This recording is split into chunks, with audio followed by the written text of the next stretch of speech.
percuma di MiWatch.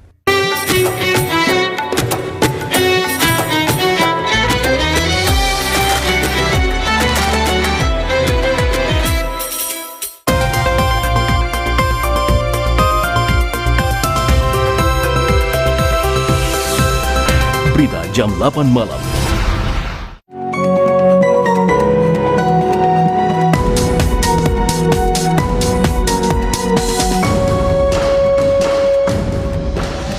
Menteri Lawrence Wong seru orang ramai terus cegah penularan COVID-19 dan terima kebiasaan baru menjalani kehidupan.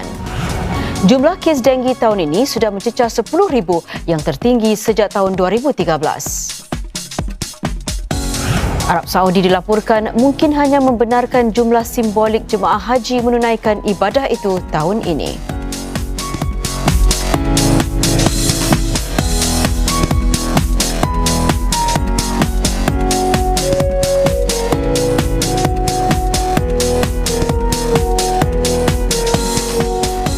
Salam sejahtera.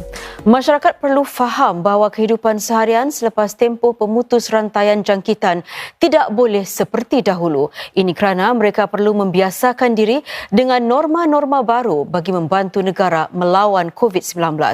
Demikian kata Menteri Pembangunan Negara Lawrence Wong dalam ucapannya kepada seluruh rakyat Singapura hari ini.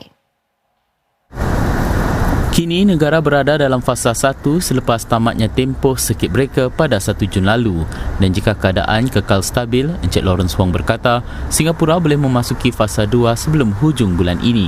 Namun sebelum lebih banyak kelonggaran dilaksanakan dalam fasa 2, Encik Wong menekankan peri pentingnya untuk masyarakat terus kekal waspada serta bersedia secara mental jika jumlah kes terus naik. Lantaran itu, Encik Wong menggalak masyarakat untuk terus memberikan kerjasama sebagai contoh dengan menggunakan sistem Safe Entry dan aplikasi Trace Together.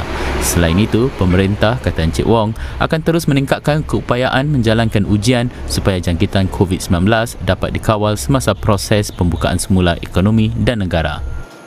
We must therefore adapt to COVID-19 and learn to live with it over the long term.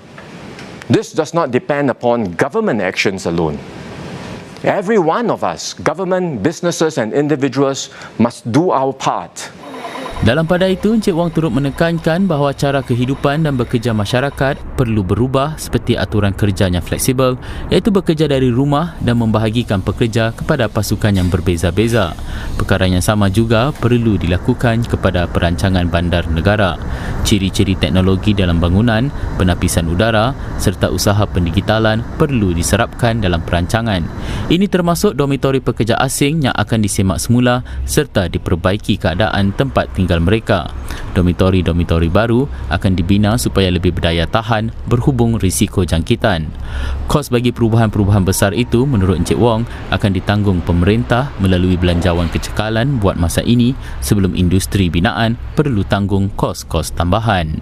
Beyond that, we will introduce other measures to cushion the impact and to move the industry to new productivity levels. I have no doubt that this will be a very difficult transition. But I assure everyone in the industry that we will work closely with you to get through this difficult patch and to emerge stronger from this experience. Maka itu, Encik Wong berharap perubahan-perubahan besar tersebut bukan menjadi satu alasan bagi masyarakat untuk tidak terus menunjukkan nilai-nilai kecekalan, keupayaan serta daya tahan seperti yang ditunjukkan semasa tempoh circuit breaker. Ultimately, reopening and our economy and society does not mean going back to the status quo ante. I know many are looking forward to resume your favorite activities or to get back to your usual routines. But this is not the time for big celebrations or parties.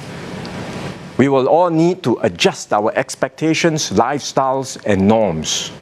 Visi jangka masa panjang Singapura, kata Encik Wong, adalah untuk menghasilkan vaksin yang akan memastikan setiap rakyat yang memerlukannya akan mendapatkannya pada harga dimampui.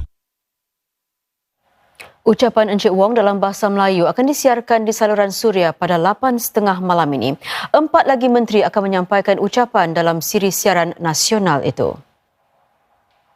Menteri Ehwal Luar Dr. Vivian Balakrishnan berkata, Singapura sedang dalam perbincangan serius dengan Malaysia tentang penyambungan semula perjalanan rentas sempadan.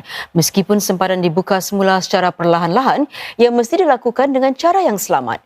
Beliau berkata demikian semasa satu wawancara dengan CNA 938 hari ini.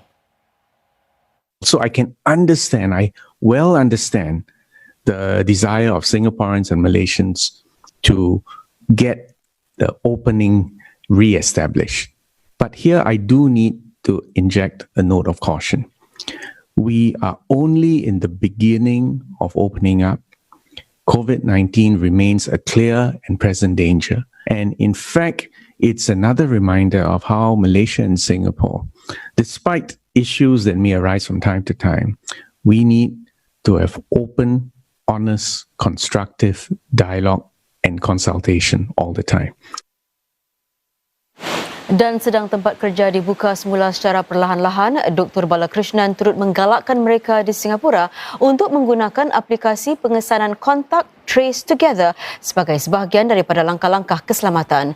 Beliau menggesa bahawa Trace Together adalah pelengkap Safe Entry, sistem daftar masuk digital. Dr. Balakrishnan menambah, untuk lebih berkesan, sebanyak 75% penduduk Singapura perlu menggunakannya berbanding 25% sahaja. Singapura melaporkan 218 kes baru COVID-19 sehingga tengah hari tadi. Ini menjadikan jumlah keseluruhan kepada 38,514. Dalam laporan awalnya, Kementerian Kesihatan mengatakan tiada kes baru melibatkan rakyat Singapura atau penduduk tetap. Terdapat 6 kes jangkitan dalam masyarakat, kesemuanya pemegang pas kerja. Kebanyakan kes jangkitan baru itu adalah para pemegang permit kerja yang tinggal di dormitori. MOH akan memberi lebih banyak maklumat mengenai kes-kes baru itu malam ini. Sehingga semalam, lebih 25,300 pesakit sudah sembuh sepenuhnya. Robot-robot menggunakan pelbagai teknologi dan menawarkan pelbagai perkhidmatan sedang dikerahkan ke dua hospital SingHealth dan kemudahan jagaan masyarakat di Singapore Expo. Ia bertujuan mengurangkan kontak fizikal antara para pesakit dengan kaki tangan jagaan kesihatan, lantas mengawal penularan COVID-19. 12 robot kawalan jauh diberi nama Temi ini telah dikerahkan bagi menjalankan pelbagai fungsi. Dilengkapi dengan skrin video dan butang untuk berhubungan, robot-robot ini boleh menjalankan teleperunding cara dengan para pesakit. Ini selain menjadi alat untuk menjalankan kaunseling maya dan khidmat penterjemahan. Ia juga mengurangkan risiko jangkitan tanpa menjejas penjagaan pesakit. Tanpa perlu kehadiran para pekerja jagaan kesihatan, penggunaan robot ini juga menjimatkan bekalan alat perlindungan peribadi yang terhad. Pusat penularan COVID-19 di Amerika Syarikat pula mula buka semula ekonominya selepas ditutup hampir 3 bulan. Ikuti juga nanti kesudahan kes rasuah bekas Ketua Menteri Sabah.